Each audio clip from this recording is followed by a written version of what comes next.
let's talk about individual talent now, guys. Golden Spikes watch list. We're going to name 3, but we're going to do it draft style in snake order. So we're going to each take one, mark it off our list. We're going to go down this list here. So, Alex, why don't you get us started here when you talk about your Golden Spikes winner? I think we all have circled who you're going to pick, but we'll let you announce this one. Yeah, I mean, it's got to be Dylan Cruz, right? He's got to be the first one that you're looking at for, for Golden Spikes. I really hope he does, that he's able to have a special season, get that Golden Spikes, and then, he can have his place next to, the Todd Walkers and Ben McDonald's of LSU and get his name up there. I would love to see that. Love it. Jake, you're next. I'm going to go with the homer pick, Jack Moss out of Texas A&M. He just bangs the ball around the whole yard. He was the true catalyst of their team last year, and I expect more of the same of him. I wanted to save Noah's wagon, so I knew that he wasn't going to be on Jack Moss. Jack Moss is high. That is a high pick there, but of course, these are all guys that could end up in the top 3 watch list. That's what we're looking for. That's what we're drafting here. Noah, why don't you go next? This is just so unbelievably tough for me.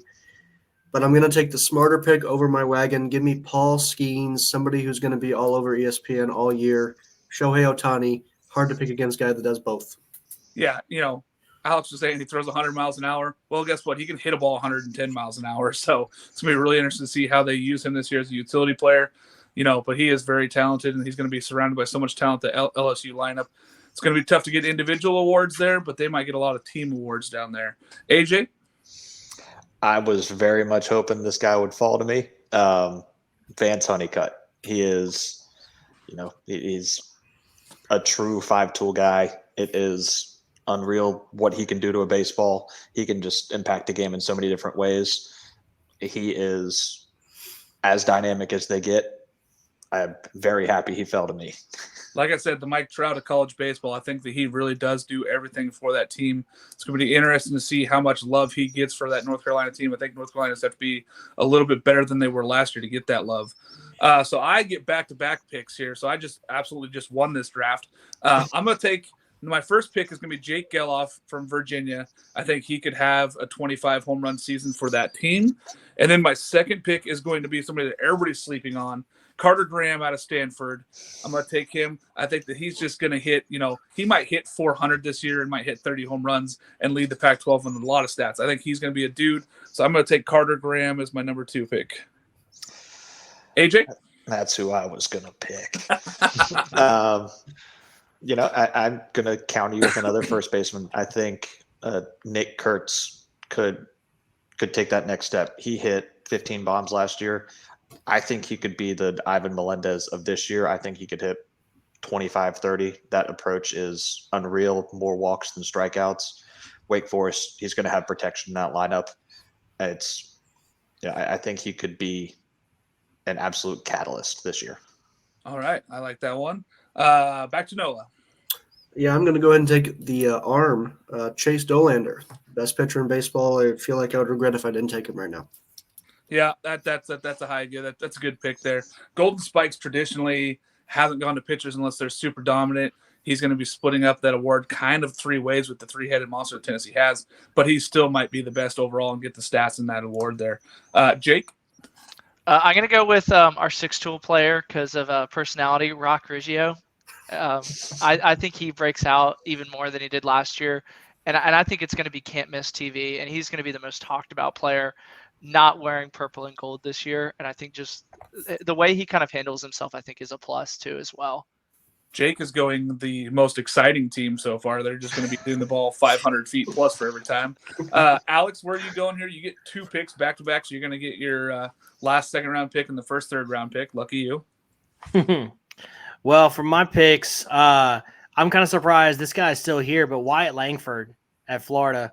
I mean, that dude is a wagon by himself. My only question would be, can Florida protect him? So the people he actually gets pitched to, so he can really, shine. But he's a really great center fielder, and he's going to be a top 5 draft pick. And for my second pick, this one was a little bit tougher, but I got to go Braden Montgomery from Stanford. I think he's got a real opportunity, and he's super fun player to watch. You talk about a two-way player. He can pitch it. He can, he can hit it. So. Yeah, given him, if he gets more opportunities on the mound this year, I think you can see him fill up that stat sheet and really be a terrific sophomore season for him and really break out. And Stanford just has so much people to guard him in that lineup. Like you said, White Langford doesn't have that people around him to make them pitch to him. So that's going to be the tough part for him is opportunity. Jake? All right, I'm going to go way out of left field here. I'm going to do the Bugatti in the trailer park, Travis Honeyman out of Boston College. Oh, my God. I think he is out of nowhere. He's the best hitter no one talks about. So Rock is the best hitter everybody talks about. I love everything about Honeyman. He's an exciting player. He's going to get a ton of eyes on him because he's in the ACC, and he's honestly the only player worth watching on Boston College. Yeah, during the ACC preview, I think Jake and I went off about him for 5 minutes talking about trying to pump him up. We talked more about Boston College than a lot of teams there. But yeah, I think that one's way out there. I think that BC is going to be so bad, it's going to be hard for him to win an individual award.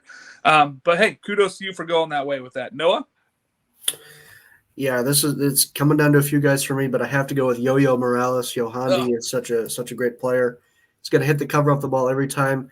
But I was so close to picking who I think Mark is going to take. I will say if I was right later. That is a great pick. I really do believe that Yohandi Morales is going to have a breakout season. For him not to be on any preseason award list is pretty sad for me. I think that he's a terrific ball player. I think he gets no love down there in Miami. I think people are going to take a second look at him now. AJ, last pick for you. I'm going to kind of take a little gamble here on someone having an incredible bounce back year, but Kyle Teal at Virginia just has all the talent in the world. He'd be in the heart of that lineup. He'll have protection of Jake Geloff and the rest of those guys. I truly think he could hit 330, 340 and approach 20 bombs. And from behind the plate, that'd be enough to definitely put him in the conversation.